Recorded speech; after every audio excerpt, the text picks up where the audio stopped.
Sorry. There we go. It's now. Yeah, I know. It's now working. I know. Okay. Just so cut. we're running.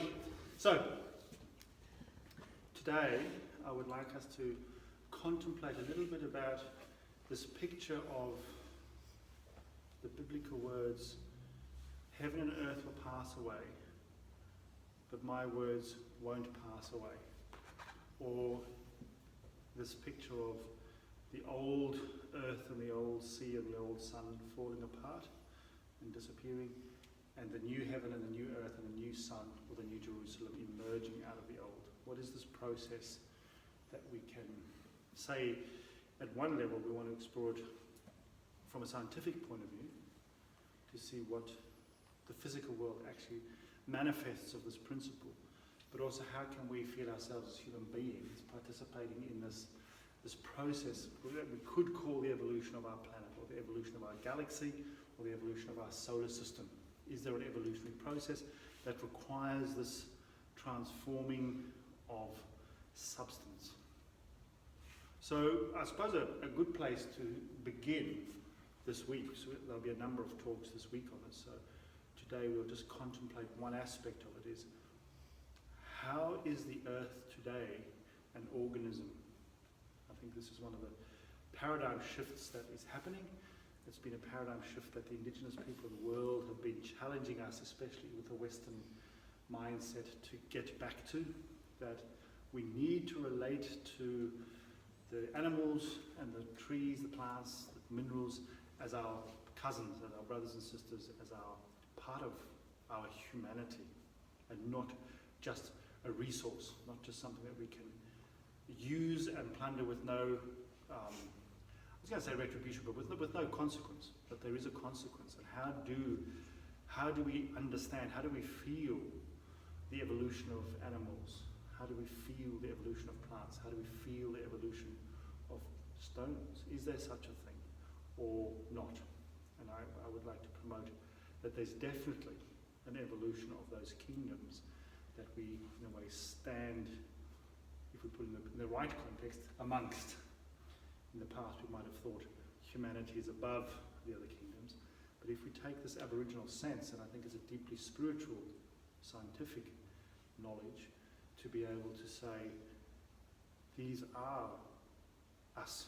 So the trees, the plants, are part of the human hierarchy.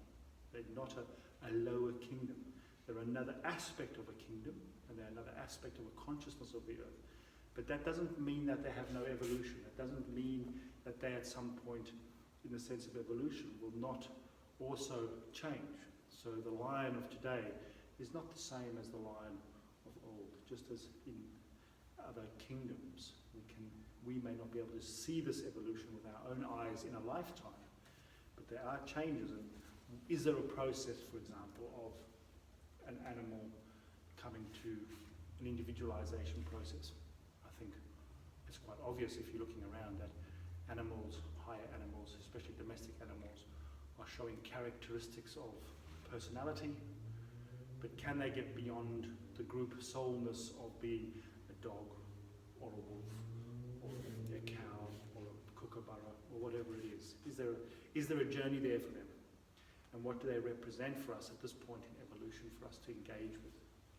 So when we look at the earth and its becoming, we can start, without going into big scientific theories, because in science there's a lot of theories, but I suppose the one that is maybe most conscious for us is what we call the Big Bang theory, simplified, is that at some point process of a starry system emerges through a Big Bang. The question is, what was there before the Big Bang? Is it nothing? What caused the Big Bang? And the question of, is there a navigation of an idea through the process of the emerging nebulae of stars ordering themselves? And we can see or feel our way into this process. Again, I'm not going to use any big scientific words, but there's a sense that after the Big Bang, an ordering of substance happens. We could say that there's a swirling mass of matter, and then stars start to form, or planets start to form, and they start to order each other around each other. That's, of course, takes place through millions of years. And that solar system then goes its journey, and then at some point, the star dies. I think there's a lot of, if people want to research that, you'll find that you can go onto the internet and read about the birth and death of stars. There's beautiful pictures from NASA about supernovas and nebulae and entropies and all the things that black holes, that there's a sense that a star is born and a star dies. And in a way, our sun is a star. It was born at some point, and it's gone a journey of ordering.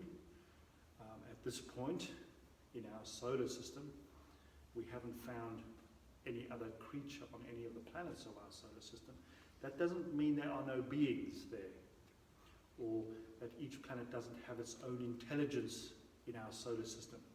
So I think most of us would at least land at the realization that, you know, the moment of our birth, the stars and planet have a certain order, the sun's in alignment with certain stars, and that has a certain formative quality upon our destiny. We would call it our astrology or our horoscope, and some of us may not want to pay too much attention to that, but there are certain traits that are, in a way, given to us out of the cosmos. And is that just an alignment of energies, or are they consciousnesses, intelligences, beings who work through that? In antiquity, that they would be called the hierarchies of angels. Today they might just have other languages for that we do have this sense of that. But in this process of our solar system ordering itself, a picture we could kind of draw for ourselves is that in the ordering of things out of the Big Bang, I would like to sort of say, if we put that in biblical terms, God said, "Let there be light," and there was a Big Bang. Yeah? There's one way you could rewrite it. So that there's a sense in the mythological versions of these that something an idea has spoken into the process. And then we could imagine a long process where everything's rather undifferentiated.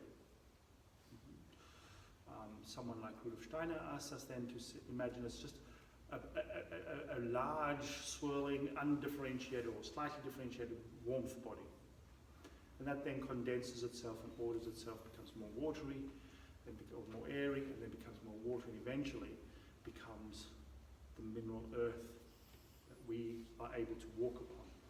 And that this process is really necessary for us. That we could imagine that it would be nice just to live in a warm, light body like the sun. But at this process, in the early processes, there's no differentiation between sun and moon and earth and Mercury and Pluto. All these different stars are all within this one body. And slowly a differentiation starts to begin. This is not any different to, I think, the process of the Big Bang theories where differentiation starts to take place. They define it more in the sense of chemical quotients. But we can see that there is a possibility that different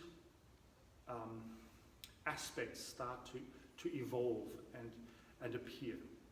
I suppose the only question that we really need to ask ourselves with that is in that sense, I think it was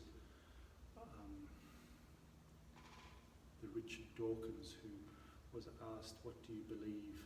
without being able to prove it. And he said he thinks evolution precedes consciousness.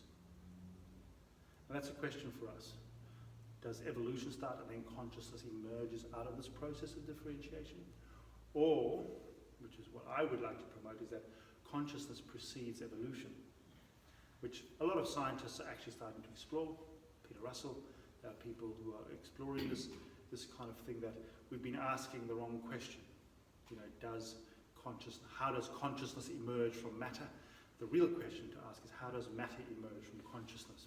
Turn it inside out, and you start to see that this process of differentiation isn't as random as some of the theories would like us to see, that there is actually a guiding direction. Not necessarily a completed plan, but there's certainly a consciousness that is guiding the differentiation and the processes within it. We could give those religious terms, but let's just keep it at that point. A premise to understand what I'm saying is that you have to ask yourself that question. Which way do you go on this question? Because, in any philosophy, your premise is how you then read the rest. And if your premise is consciousness comes after evolution, it'll be hard to take on some of these ideas. Whereas if you go, okay, for a moment I'll think this is a possibility that consciousness precedes matter and evolution, then we can start to see that certain things have to happen. And as we come to our time, I'm not going to go in great detail right now about all the steps of evolution and the hardenings and the separation between species. All of that is part of this process. But its intention, if we could say, the thought, the seed dream that is working into the process of differentiation of matter, is for something new to come through this star. So we could say that every star has a mission. So the fact that there's possibly intelligent life in other galaxies is not a scary thought, really. It's a natural thought. Of course there's other intelligences. They may not look like us, they might not have the same solar system structure, but every star that we see has a task of something that it's bringing into, or is gestating. Basically, we say a star is a gestation of a new faculty for the universe, not humanity. Humanity has a particular task in all those other tasks. I think we can break down that sort of older Christian thing, saying that human beings are the best and the only evolutionary process or process of consciousness.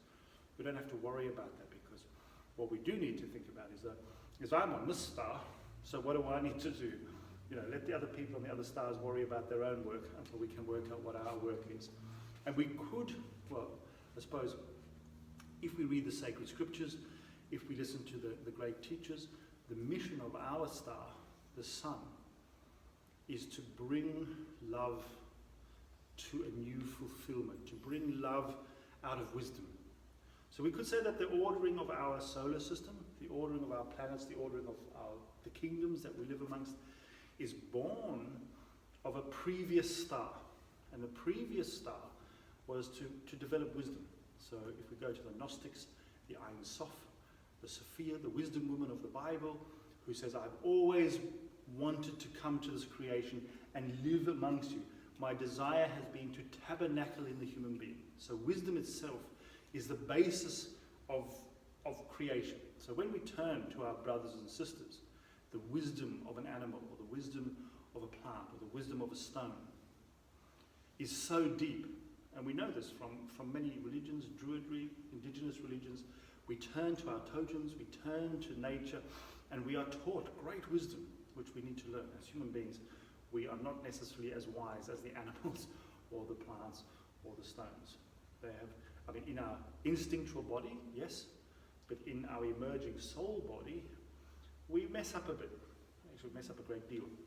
And how do we allow ourselves to be taught wisdom from our brothers and sisters who, in a way, have created this stage, not a stage for our plundering and utilization and profiteering out of it, but the stage for our spiritual development. We could say the theatre, where we are co-players with these other wise creatures. But as we come into the real process of what our star's task is we need to learn to love. And that might at first sound a little bit confronting, because we say, well, we all know how to love. But we don't. We know how to love people we like. We could say that the first people in our evolution, the first gesture of love, was bound into our instincts. So we loved our fellow Australians, and we loved our brothers and sisters, and even marriage was within a family or within the tribe, within the blood setting. And our sense of identity, our sense of being able to care for another person was very much embedded in instinct. But for love to go in evolution, we had to actually, in a way, be pressed out of that. So the way to press us out of loving from genetics and loving out of instinct and loving out of the blood relationship, we had to go through a process of individualization. We had to be cut off. So this earth had to actually become very hard. And to become a person where I feel myself in me, we needed to press things out of us. And so there's certain gestures within a way of looking at the world around us, is that every animal we see, every plant that we see is a particular gesture of my soul that had to be pressed out of me so that I could actually become isolated in my body. And this was guided by higher beings. But we've got to a point now in the evolution of the star where the preparation over millions of years, billions of years, has taken place, to the point where only in the last few tens of thousands of years, maybe less, where the human being has come to the point where we can stand completely devoid of influence if we choose to. So I can be here and be completely cold to you if I choose to be. I'm independent of needing you. I'm independent actually of even needing to say there is a God. That's how independent we've become. We've become so cut off in our self, my body is my temple, and therefore I'm now free to do what I want. And for that is a kind of like a starting point of the journey for the evolution of love. And at the point where to do this, so I should go back a step there, to do this, beings and gestures had to also be removed from our planet Earth. So in this picture of the emerging of a solar system, a simple way to try and see that would be in the swirling gaseous warmth body, as things become more watery and the swirling takes place, this planet densifies there, a bit like oil on water. Little globules start to, and they keep spinning and start ordering themselves as the divine hand swirls the water. Let's not forget that someone is swirling the water. But we start to see that the differentiation takes place, and there was a time where the sun, so the spiritual essence of our star, the earth and the moon were one being. And we were under the guidance of very noble sunbeams. But there came a time where we needed to harden. And so the sun did this process of leaving the earth. And so suddenly the great leaders, the great spiritual leaders that used to be the gods of Olympus and the gods of the ancient Egyptians, left to the sun. And the earth would have hardened, over-hardened. So another process had to take place whereby the moon left.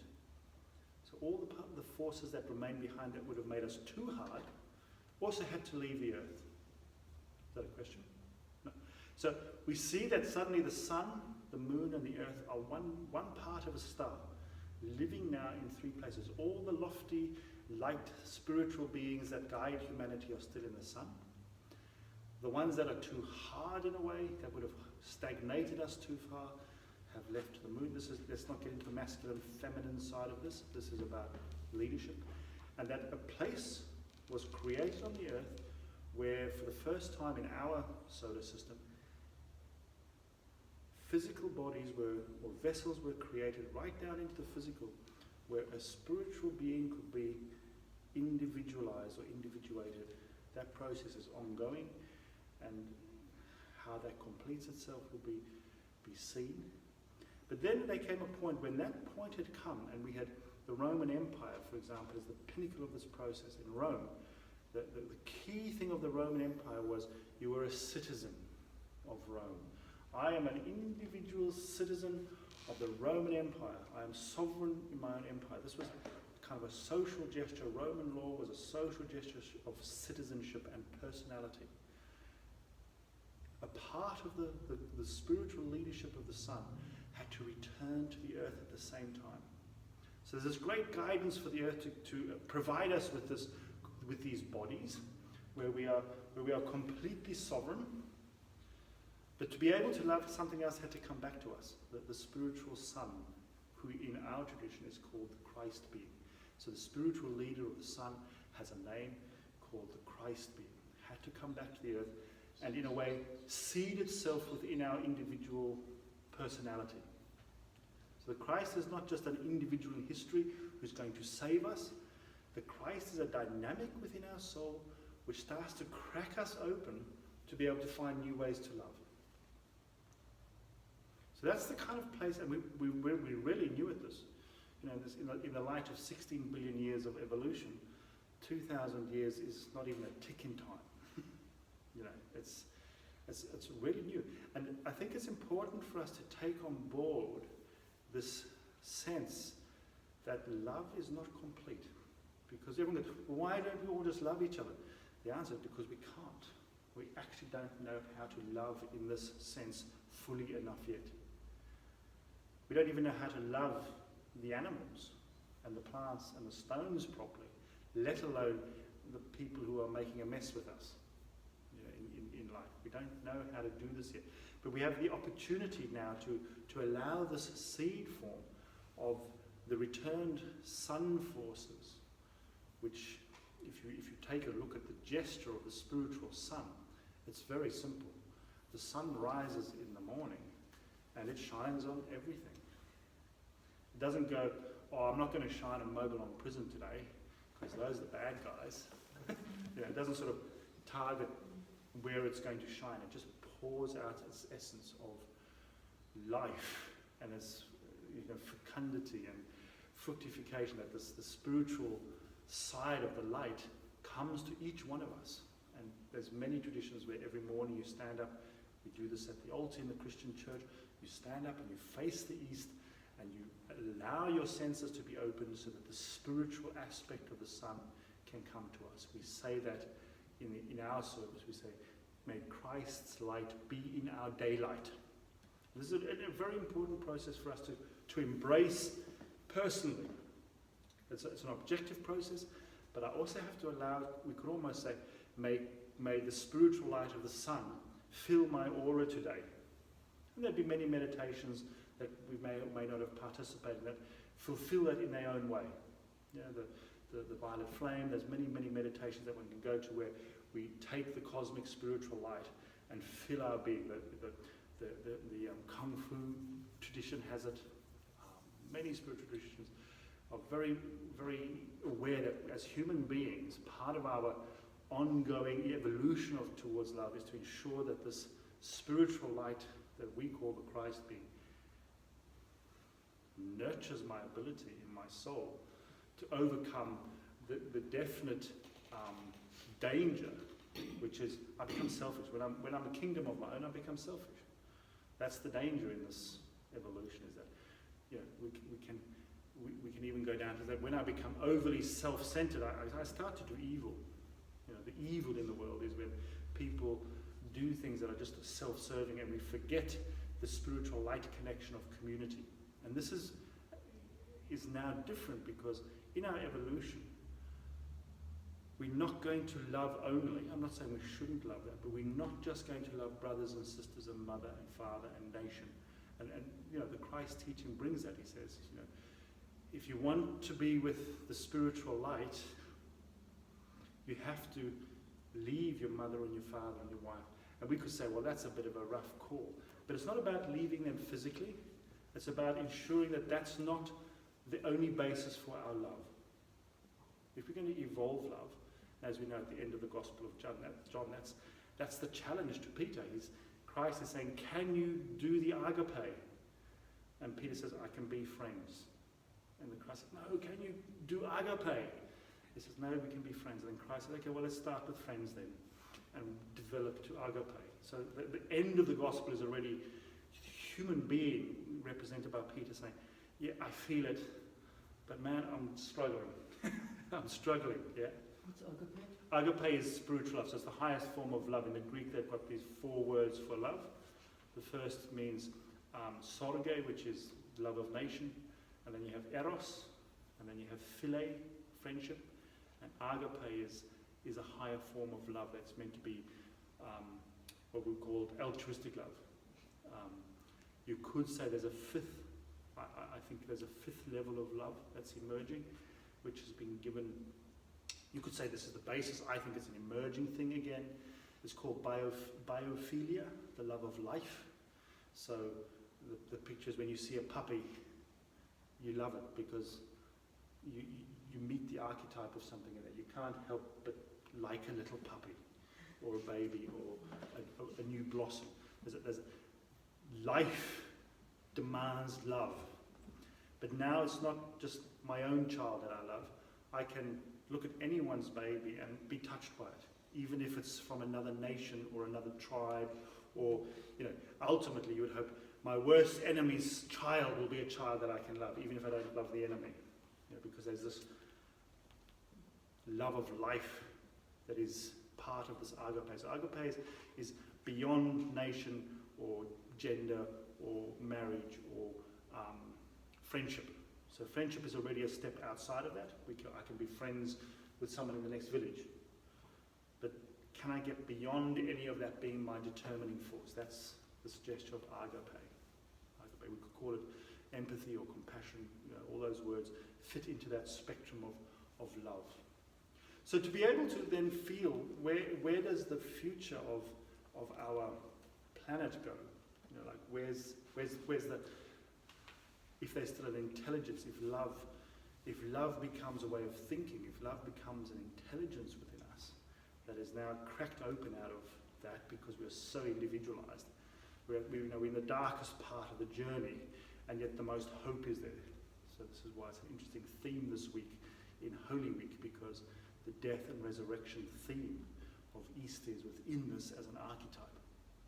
So we're cracking something open, and we could say, well, so how do we actually experience the earth as an organism? Was my first question. How do we go to experiencing the earth as the organism? And I suppose we have to try to feel, or try possibly to feel towards the animals and the plants and the stones, who they are as beings.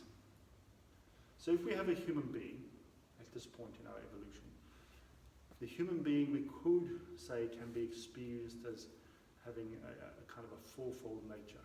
So we have our physical body, and within that we have the life forces that keep it a harmonious organism.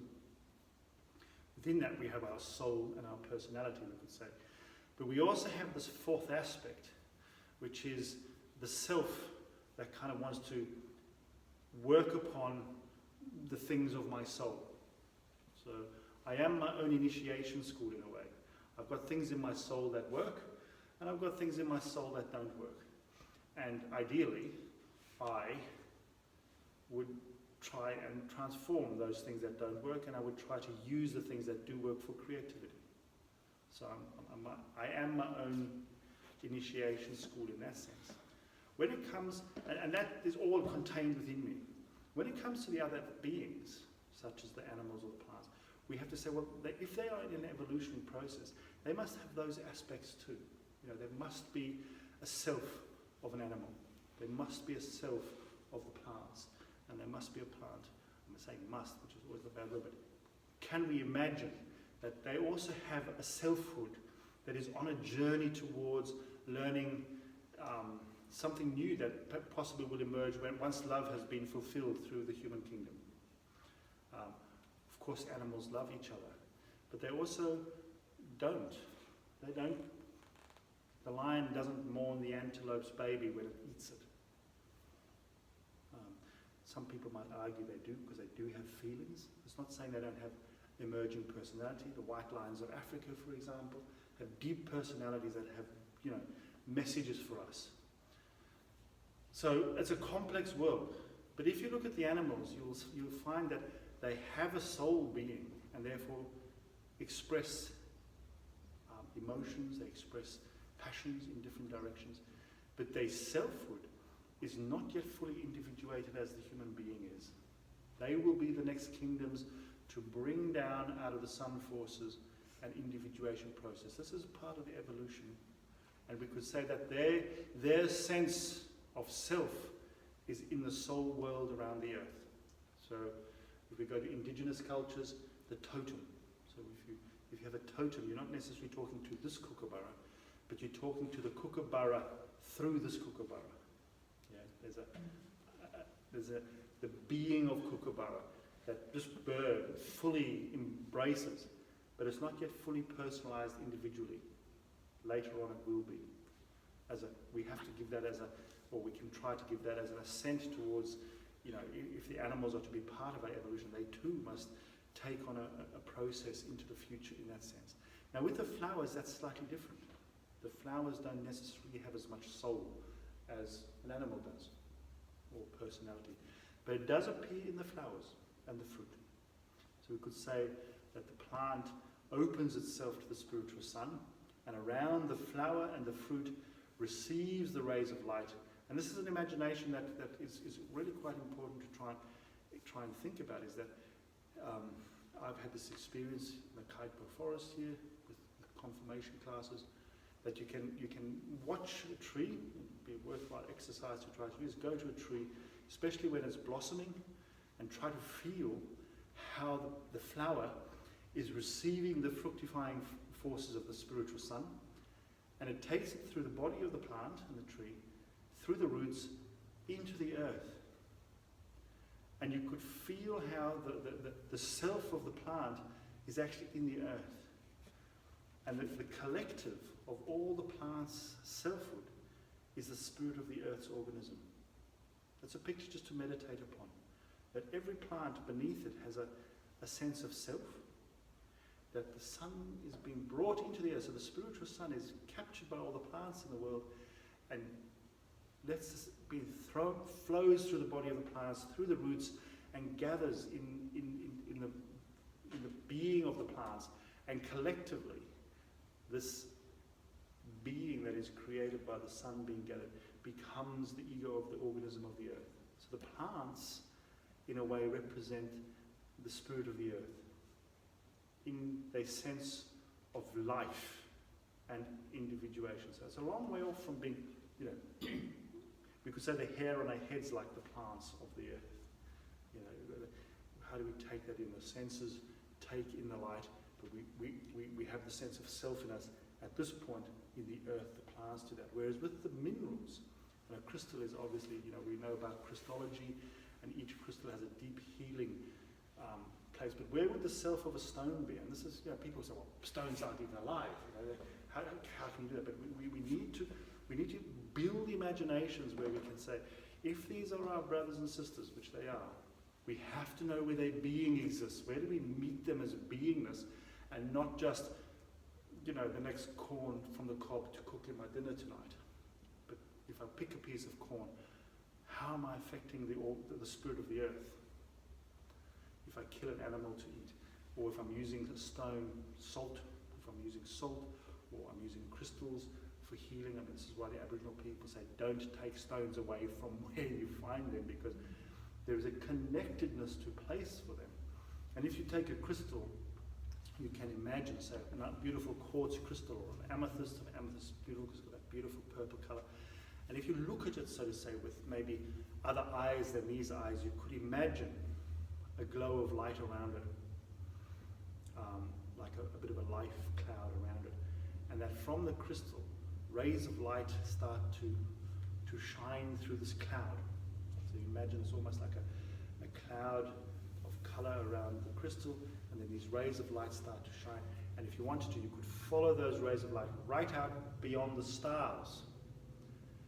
And if you imagine how many crystals there are on the earth is a body of light raying out, where all these light rays eventually meet out there, and that's where the minerals have their sense of individuality, or their sense of self, is that we have a sheath of mineral self right round beyond the stars. And then we have a sense of self deep in the earth from the plants, almost like an antithesis between mineral and plant. And then we have the sense of self of the animals in a soul gesture, and then we have the human being who's at this point becoming more and more fully individualized in that. That's our humanity. That's who we are as an organism. And out of that, we can learn then to love better, because we can actually turn to everything and say, yes, I feel yourself. I feel yourself. We can do that in part to human beings. In fact, it's easier to do it to human beings because we demand that of each other in our sovereignty. And if you don't see me, I'm going to let you know. You know, I'll get angry with you. And so it's more complex in a way. But it's much easier to touch selfhood in a fellow human being. But we have to, if we're going to transform love as a process or a gesture within the evolution of the earth, we can find ways to touch these other three kingdoms who we live amongst and are part of us, to honor their selfhood as well. And therefore we'll have a different gesture to our food, a different gesture to the care of landscape, and a different gesture to the role of minerals in consciousness, that there is consciousness that comes in. So I might just stop there for today.